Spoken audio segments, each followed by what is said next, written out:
Most welcome everyone. How are you? Are you fine? स्वस्थ हैं और मस्त हैं? चलो बेटा, आज फिर हम लोग एक नए और बेहतरीन वीडियो के साथ आमने सामने हो रहे हैं। टॉपिक आपका दिख रहा है तत्वों का आवर्ती वर्गीकरण। तत्वों का आवर्ती वर्गीकरण। तो यहाँ पहले शब्द से ही देख लो। तत्व के बारे में आपको मैं बताया था, एक ही प्रकार के परमाणु से बने द्रव्य, एक ही प्रकार के परमाणु से बने द्रव्य क्या कहलाते हैं? तत्व कहलाते हैं। और यहां मेरा देखो, छोटा छोटा एक बार फिर से हम लोग रिपीट कर लेते हैं। ये शब्द क्या है? तत्व। तत्व की अंग्रेजी क्या होती है? एलिमेंट। तत्व की अंग्रेजी क्या है? एलिमेंट। इसका क्या हम लोग परिभाषा दिए थे कि एक ही प्रकार के परमाणुओं से बना द्रव्य। क्या था ये? एक ही प्रकार के परमाणु, एक ही प्रकार के परमाणुओं से बना द्रव्य, बना द्रव्य तत्व कहलाता है। तत्व कहलाता है। अब बेटा देखो, तत्व के बारे में तो हम लोग जान गए कि तत्व क्या है? एक ही प्रकार के परमाणु से बना द्रव्य तत्व कहलाता है। अब दूसरा शब्द इसमें क्या है? आवर्ती। आवर्ती का मतलब क्या होता है? यहां देखो, आवर्ती में तात्पर्य ये होता है बार बार दोहराया जाने वाला। दूसरा शब्द क्या है? आवर्ती। आवर्ती का मतलब क्या होता है? इसको कहते हैं पीरियाडिक। क्या कहेंगे? पीरियाडिक। ये आवर्ती मतलब बार बार पुनरावृत्ति है ना, बार बार पुनरावृत्ति यानी बार बार दोहराया जाने वाला। तो यहां क्या कहेंगे? पुनरावृत्ति का मतलब क्या होता है? आवर्ती मतलब पुनरावृत्ति। पुनरावृत्ति यानी बार बार दोहराया जाना, बार बार दोहराया जाना।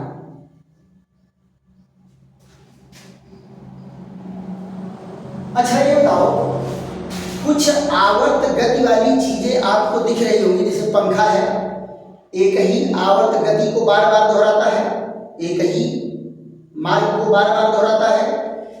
पृथ्वी के चारों ओर चंद्रमा की गति क्या है? आवर्ती गति है।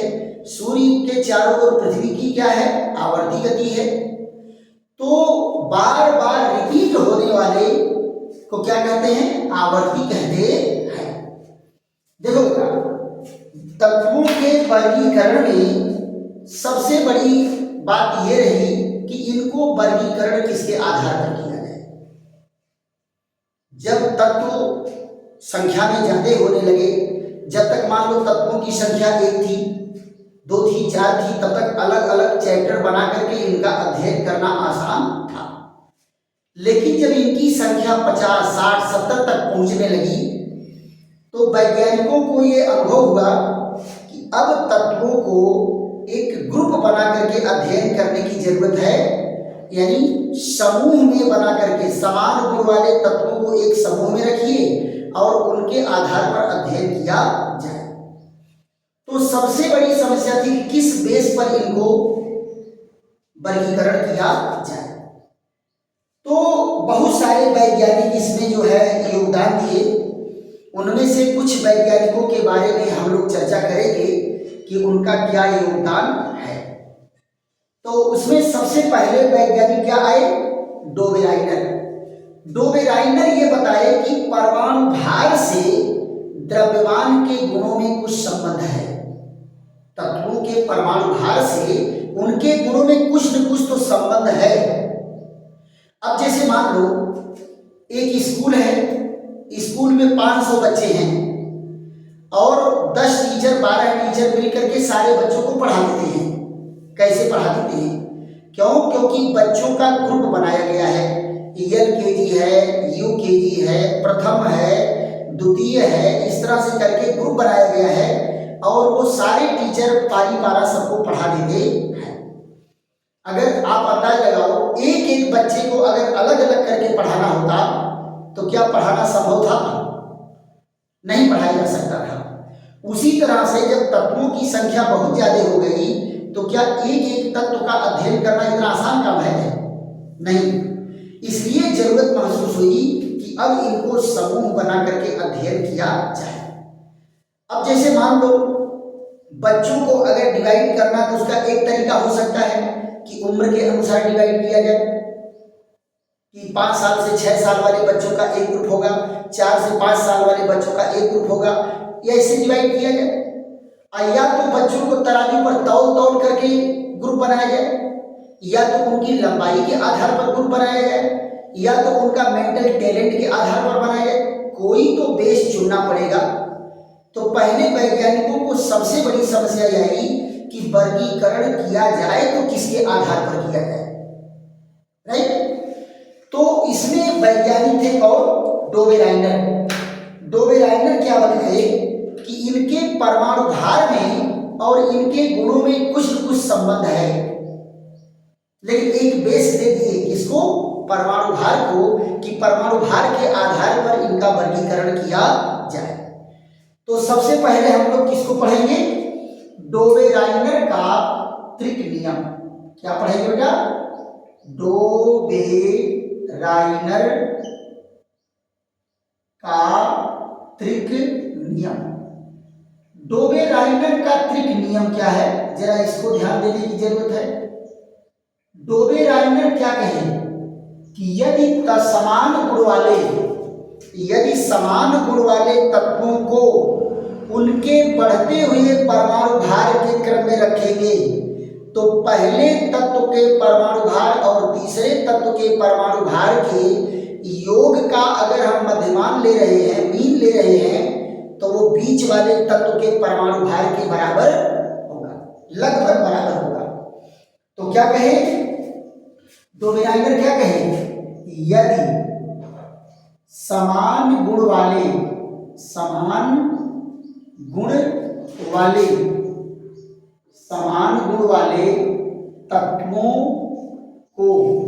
तत्वों को उनके बढ़ते हुए परमाणु भार के क्रम में रखा जाए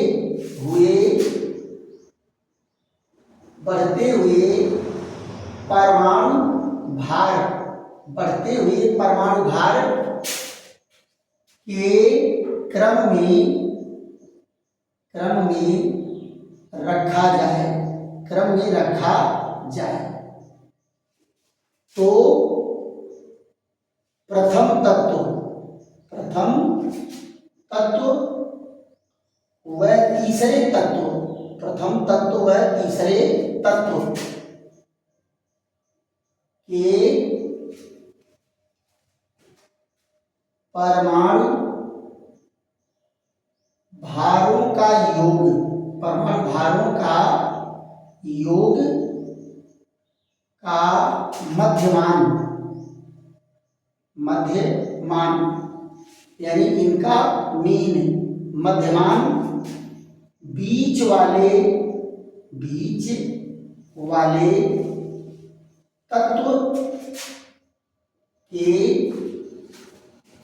तत्व के परमाणु भार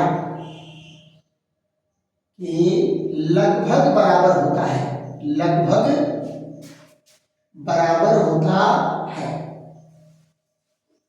लगभग बराबर होता है, देखो बेटा क्या कहे कि यदि समान गुण वाले तत्वों को उनके बढ़ते हुए परमाणु भार के क्रम में रखा जाए तो प्रथम तत्व व तीसरे तत्व के परमाणु भारों का योग का मध्यमान, परमाणु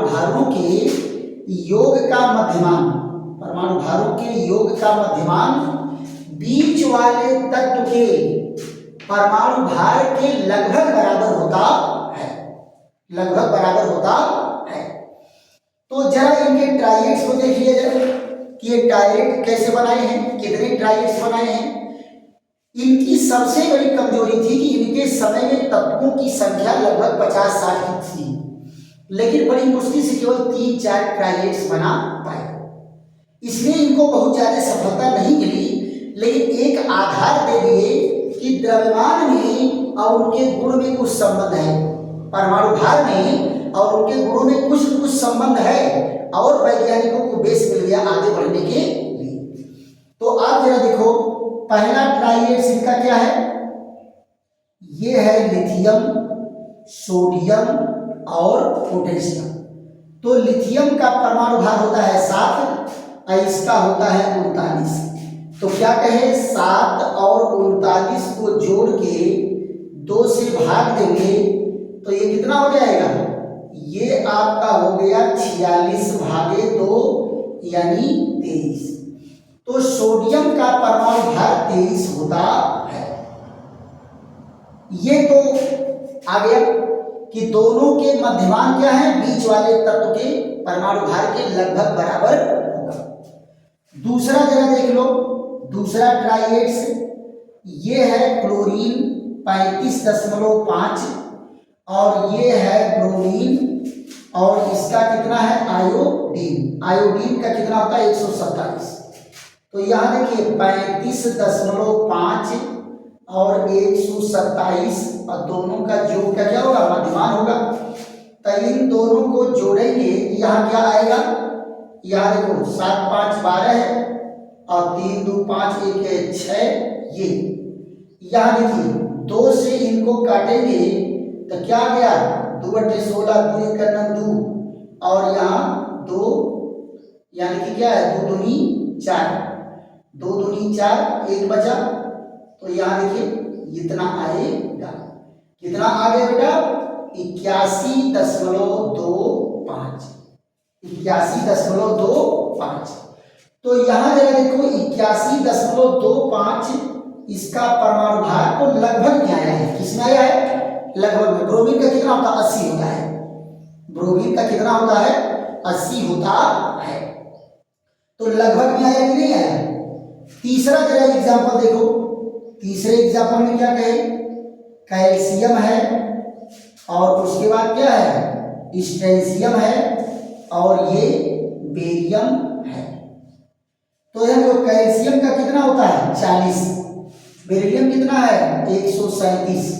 तो दोनों को जोड़ेंगे तो 40 प्लस 137/2 कितना हो गया, ये 177/2। तो 2 से काटो, 2/16 है, 2/16 है, ये 88.5। तो इनका कितना आया है 88.5 आया है। तो ये भी क्या है अप्रॉक्स है। इसका कितना होता है 87.6, कितना होता है 87.6। यहाँ देखो पीरियडिक टेबल दिया है 87.6 इसका होता है, राइट। तो आप जरा बताओ लगभग में आ रहा है कि नहीं आ रहा है, अप्रॉक्स में आ रहा है। तो एक आधार दे दिए कि कुछ न कुछ परमाणु भार का उसके गुणों से संबंध है। अब ये आधार मिलेगा तो क्या कहें, यहां देखो लेकिन डोवेराइनर, लेकिन डोवेराइनर केवल 2-4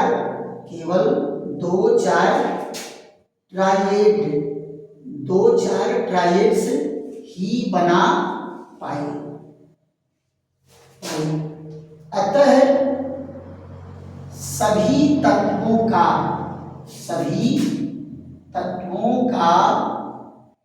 वर्गीकरण करने में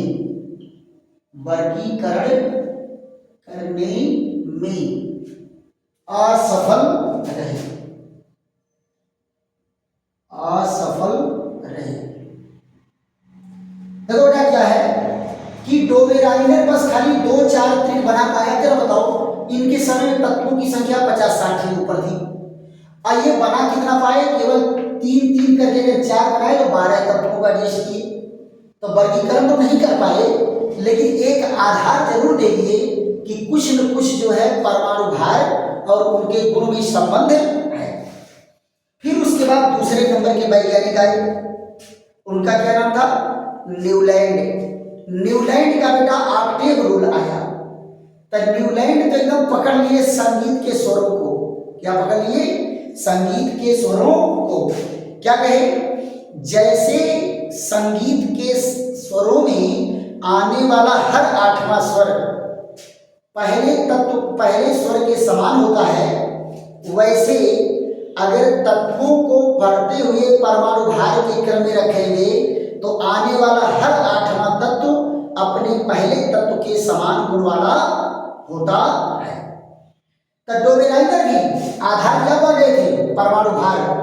तो परमाणु भार के आधार पर तत्वों को एडजस्ट करके कहे कि हर 8वां तत्व अपने पहले तत्व के समान गुण वाला होगा। तो दूसरे नंबर पर हम लोग किसका अध्ययन करेंगे? फट से बेटा इसका स्क्रीनशॉट लीजिए, उसके बाद आगे हम बढ़ते हैं। ये मान के चलो कि तत्वों का वर्गीकरण और इसके बाद वाला जो तत्व है तत्वों का आवर्ती गुण, ये दोनों केमिस्ट्री का बेटा बैकबोन है। अगर केमिस्ट्री में अगर आपको पकड़ बनानी है तो इन दोनों चैप्टर पर आपकी जबरदस्त पकड़ होनी चाहिए। तो केमिस्ट्री पर विजय पाना है तो इन चैप्टरों को ध्यान से पढ़ना है। राइट, चलिए अगला क्या है? न्यूलैंड के ऑक्टेट रूल पर चलते हैं। न्यूलैंड अपने ऑक्टेट रूल में क्या कहे कि यदि तत्वों को बढ़ते हुए परमाणु भार के क्रम में रखा जाए तो आने वाला हर 8वां तत्व अपने पहले तत्व के समान गुण वाला होता है। पहले तत्व के समान गुण वाला होता है। जैसे संगीत के स्वरों में आने वाला हर 8वां स्वर अपने प्रथम स्वर के समान होता है, उसी प्रकार यदि तत्वों को बढ़ते हुए परमाणु भार के क्रम में रखेंगे तो आने वाला हर 8वां तत्व अपने पहले तत्व के समान गुण वाला होगा। जरा देखो तो इसको क्या कहे? दूसरा नियम कौन है?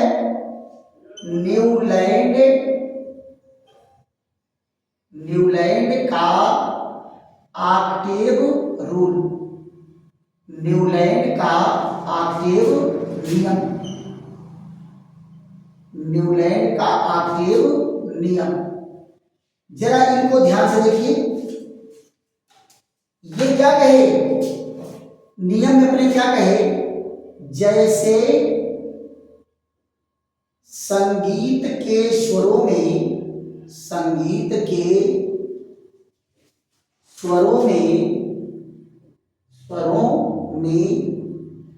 आने वाला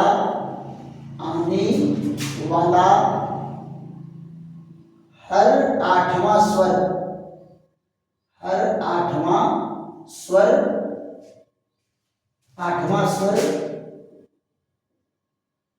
अपने आने वाला हर 8वां स्वर प्रथम स्वर के समान होता है। प्रथम स्वर के समान होता है। उसी प्रकार यदि तत्वों को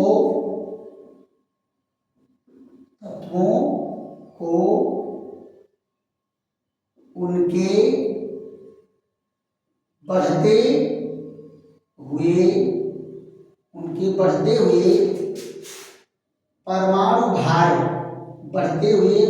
भार के क्रम में रखा जाए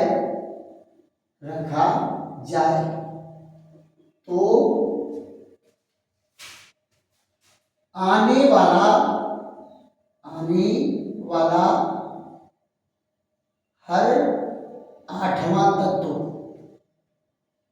वाला हर 8वां तत्व प्रथम तत्व के समान गुण वाला होता है, समान गुण वाला होता है। क्या कहे बेटा? जैसे संगीत के स्वरों में आने वाला हर आठवां स्वर प्रथम स्वर के समान होता है, उसी प्रकार यदि तत्वों को उनके बढ़ते हुए परमाणु भार के क्रम में रखा जाए तो आने वाला हर आठवां तत्व प्रथम तत्व के समान गुण वाला होता है। जरा देखिए तो संगीत के स्वर कौन कौन है? ये है सा, रे, ग, म, प, ध, नी, सा, रे, ग। ये दोहराए जा रहे हैं। उसी तरह से अगर तत्वों को बढ़ते हुए परमाणु भार के क्रम में रखा जाएगा तो पहला जरा देखो कौन है? लिथियम। कौन तत्व है? लिथियम। यहां लिथियम है, बेरिलियम है, बोरान है, कार्बन है, नाइट्रोजन है, ऑक्सीजन है, फ्लोरीन है। फिर उसके बाद कौन है? सोडियम, मैग्नीशियम, एल्युमिनियम, ये सिलिकॉन, फास्फोरस, सल्फर, क्लोरीन, यहाँ पोटेशियम और कैल्शियम। देखो तो बढ़ते हुए परमाणु भार के क्रम में इसका कितना होता है? 7 है। इसका कौन है? 9, 11 है, 12 है, 14 है, 16 है, 19, ये 23, 24 और 27। इसका कितना है? सिलिकॉन का होता है 28। सिलिकॉन का कितना है? 28, 31, 32, 35.5। इसका कितना है? 39 और 40। देखो बेटा, जैसे सारे गामा पौधा ई सा आ रहा है, फिर रे गामा पौधा ई सा रे आ रहा है, गामा पौधा ई सा रे गा आ रहा है। गिनो 1 2 3 4 5 6 7 8। आठवां पहले के समान है। यहां से 1 2 3 4 5 6 7 8 ये समान है। 1 2 3 4 5 6 7 8 ये समान है। ऐसे ही एक तत्व भी है 1 2 3 4 5 6 7 8। सोडियम लिथियम के समान होता है 1 2 3 4 5 6 7 8। पोटेशियम सोडियम के समान होता है।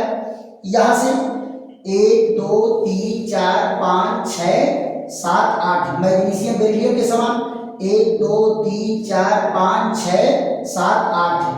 ये कैल्शियम मैग्नीशियम के समान होता है।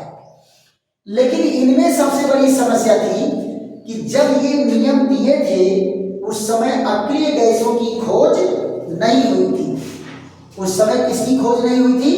अक्रिय गैसों की खोज नहीं हुई थी।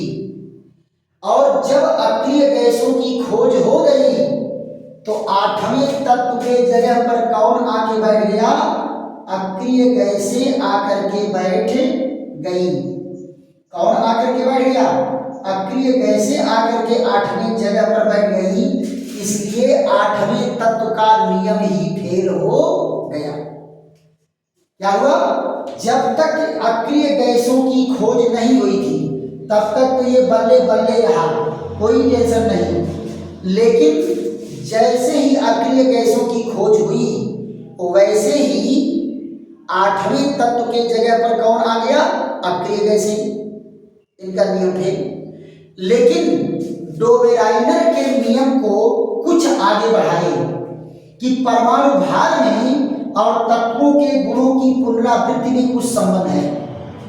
तत्वों के परमाणु भार में और इनके गुणों की पुनरावृत्ति, जो बार बार गुण दोहराए जा रहे हैं, उनमें कुछ न संबंध है, यानी न्यूलैंड आधार रख दिए किसका, आधार रख दिए आवर्ती गुण का। आधार क्या रख दिए, आवर्ती गुण का। डोबेराइनर क्या बताए थे कि तत्वों के गुणों में उनके परमाणु भेद से कोई न कोई संबंध है। तत्वों के गुणों में उनके परमाणु भार से कोई न कोई संबंध है। और न्यूलैंड क्या कहे कि उनके परमाणु भार में और आवर्ती गुण में एक संबंध है, यानी अगर परमाणु भार के आधार पर रखेंगे तो समान गुण वाले तत्व बार बार दोहराए जाएंगे, इसी को आवर्ती गुण कहते हैं। गुणों की बार बार पुनरावृत्ति आवर्ती गुण, गुणों की बार बार पुनरावृत्ति आवर्ती गुण, आवर्ती गुण। पक्का। अब इसके बाद बेटा आए सबसे जबरदस्त वैज्ञानिक मेंडलीफ। तब मेंडलीफ अपना एक आवर्तिता सिद्धांत दिए हैं, तो आज हम लोगों का आवर्तिता सिद्धांत लिख लेते हैं और आवर्तिता सिद्धांत को हम रट्टा मार जाएंगे, याद कर जाएंगे। इससे क्या होगा कि इनके नियम को समझने में आसानी हो जाएगी। तो एट फर्स्ट बेटा आप लोग स्क्रीनशॉट कीजिए इसका, और उसके बाद जो है हम मेंडलीफ के आवर्तिता सिद्धांत पर चलते हैं। देखो बेटा, मेंडलीफ का आवर्तिता सिद्धांत क्या है, परमाणु भार पर आधारित है। किस पर आधारित है, परमाणु भार पर आधारित है। उसके बाद आधुनिक आवर्तिता सिद्धांत जो मॉडर्न आएगा वो परमाणु क्रमांक पर आधारित आएगा। तो दोनों बेटा हमें याद रहना चाहिए, मेंडलीफ का भी आवर्तिता सिद्धांत और मोसले का आवर्तिता सिद्धांत, दोनों हमें याद रहना चाहिए। तो यहां जरा देखो, सबसे पहले हम लोग क्या पढ़ेंगे, मेंडलीफ का आवर्तिता सिद्धांत। मेंडलीफ का आवर्तिता सिद्धांत,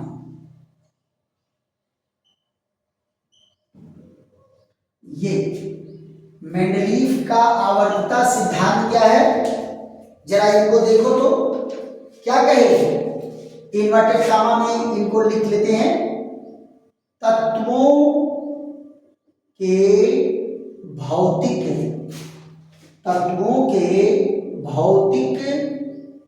एवं रासायनिक गुण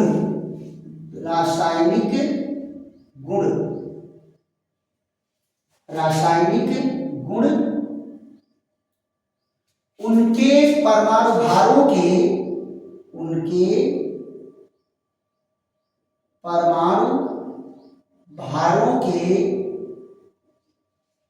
के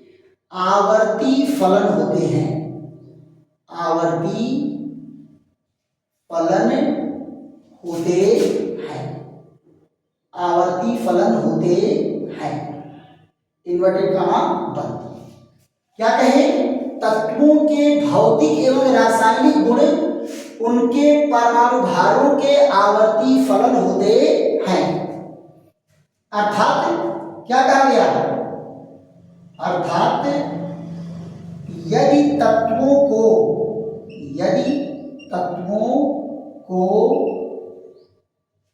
उनके बढ़ते हुए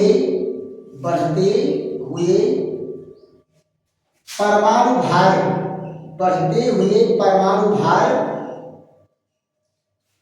के क्रम में रखा जाए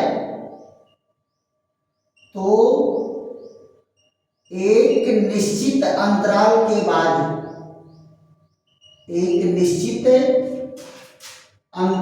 के बाद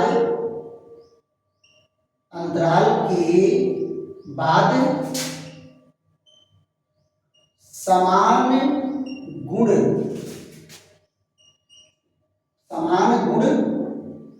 वाले तत्वों